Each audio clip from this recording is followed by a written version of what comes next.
Welcome to the My Opinion Podcast, a show that focuses on leadership, life, and love to empower women around the world to be the best versions of themselves.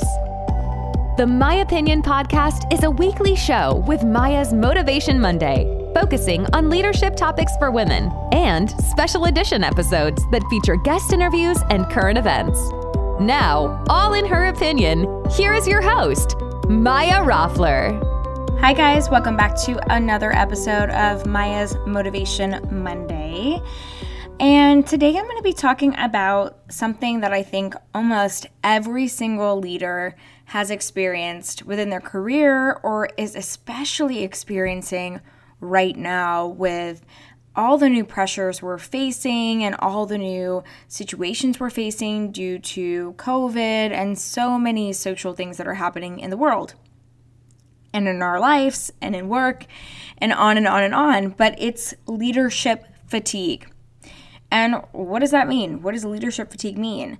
Well, it means that just because you're a leader doesn't mean that you don't get exhausted. It's kind of like being a parent. Like, just because you're a parent doesn't mean you always have it together. Just because you're an adult doesn't mean you always have it together. It means that leadership fatigue is a real thing. And when we're faced with new challenges, like this year, we've been faced with crazy new challenges.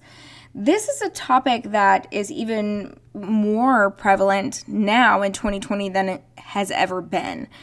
And we've talked about, fatigue as a parent, as someone who needs to juggle it all, or as, an adult where you feel like you need to have the career, the social life, XYZ, all of that. But we don't really talk a whole lot about leadership fatigue because we use that scary word should. Oh, they should know what to do, or they should be fine, or they should, like, they're in this position, so they should know how to handle it. But we need to remember that leaders are still people as well. And now we're being faced with even more challenges than ever. So, but why? Like, why are we facing this fatigue? Well, you have to be more innovative than ever as a leader in this climate. And we have to learn how to lead remotely, which is something I talk about all the time on this podcast and on my social media. And I help teach many individuals how to lead effectively remotely, because this is the new wave of the future, and this is where we're going due to the pandemic. And then also, this is just, yes, because of the pandemic, but we also have the tools and resources so that we can lead teams remotely. But if you're not used to that as a leader, this is going to cause fatigue and stress and so many other things. And as a leader, you might have zero experience with this. So now you're being asked to lead and to do things that you've never even done before. That is a super big challenge as a leader. And we're trying to basically hold it together for everyone right now and protect a future plan that can change or pivot at any moment as a leader. And it's a lot. It's a lot. And I feel like it's not being talked about. It's not being talked about for leaders and how we need to be empathetic to leaders, because we know as leaders, to be a strong leader, you need to be empathetic. So how do I know, or how do you know, if you are having leadership fatigue or you're suffering from leadership fatigue? Well, honestly, it affects everyone differently. And some people are very in tune with it. And then I think with others, it might creep up on you. And then there's, everything in between. And in my opinion, we will all recognize it differently as well. But there are signs. So there are things you can look for and kind of do a self-analysis. So if you're sitting here listening to this going, oh God, I think I am a little burnt out, or I need a little help. Well, here are some things that are supposed to help you recognize leadership fatigue. And in my opinion, I think these are pretty strong claims, and I recognize them for myself. So the first thing is, you feel like you're just in survival mode. Like, you feel like you're kind of just keeping your head above water, you're trying to survive, and you might wake up every day feeling like, okay, here's the plan, I'm ready to go, this is what I'm going to do today.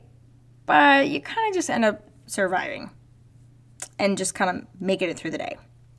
You're probably fatigued because when you can't execute your plan, now I should back up for a second. We all know as leaders that the plan always changes. But if you're not able to execute like the bare bones of the plan or the basics of the plan and you're just surviving through the day, you're fatigued. In my opinion, like that's my number one, and that's why I bring that up. You're fatigued. So the next thing is short-term vision. So as leaders, we have this big vision. And we've talked about this before on the podcast. We have a big vision. We know where we want to go. Like we have this big plan. But, we have our day-to-day plans as well. But if you were just focusing on short-term plans, then you're not excelling as the leader that you are. So if you're just short-terming it, you're probably fatigued because you're losing sight of that big, grandiose plan and where you're steering the ship. And then you're fatigued. So it's time to kind of take a breath, in my opinion, again. The next thing is acting like everything is under control. And acting is like the key word here. If you feel like you have to fake like being excited about something or being enthusiastic or, again, just jumping through the day and getting excited about things, and then inside of yourself, you're like, I'm not excited. I still love my business. Of course, it's your business or your division or your team or whatever it is that you're leading, but you still find yourself saying, oh my God, I'm really forcing this energy. You're tired. You're burnt out. You're fatigued. It doesn't mean that you're a bad leader. In my opinion, it doesn't mean that at all. It means that you're fatigued. And that's why I wanted to talk about this topic, because I think we beat ourselves up so much. I think good leaders do, but we have to learn. It's like our therapy. We have to learn how to stop doing that. Small things become big things when they really shouldn't. Like a minor problem that might be happening in the company seems so insurmountable to you.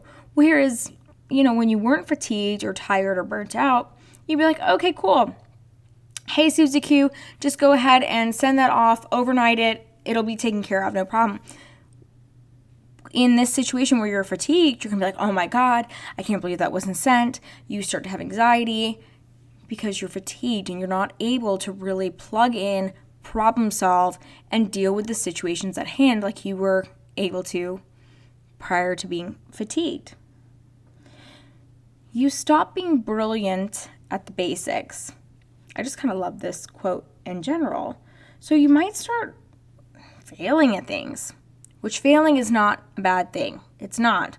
But simple things, you're not sending emails or returning phone calls, or, you're kind of just procrastinating things and you're not responding to people. And, if they respond, it's kind of just a wishy-washy situation. Well, emails, phone calls, things like that, those are basic forms of communication and ways to keep your company or your division, your team, whatever it is you're running, moving forward. And when you stop doing those basic things, or you're avoiding them, or you're putting them off, check in with yourself.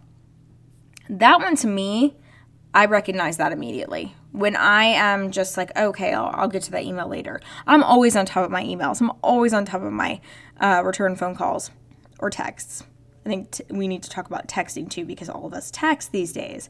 But when you're avoiding those things and delaying the response in those things, you need to realize that it's because you're fatigued. It's not because you're lazy. And the passion is still within you. You need some R&R. You need to rest. You need to really check in with yourself, because there's a reason you're avoiding that. And I know immediately too, if I'm not returning a text message or a call, or I know that about myself. So that's a big one for me too. But I love that you stop being brilliant at the basics, because it is basic to communicate, to keep driving things forward. You avoid people who would call you out or can call you out. So once you are tired of being, the leader or leading, it's really easy to avoid people that, your employees as well, or your superiors or friends or whoever it is, that will say, hey, for me, for example, they'll say, hey, Maya, what's going on? you're always on top of your text or you're always on top of your email, like you're not communicating in your regular fashion, like, are you okay? They're going to hold you accountable, which I love. And those are my favorite employees, partners, because they really they care and they're holding you to that standard.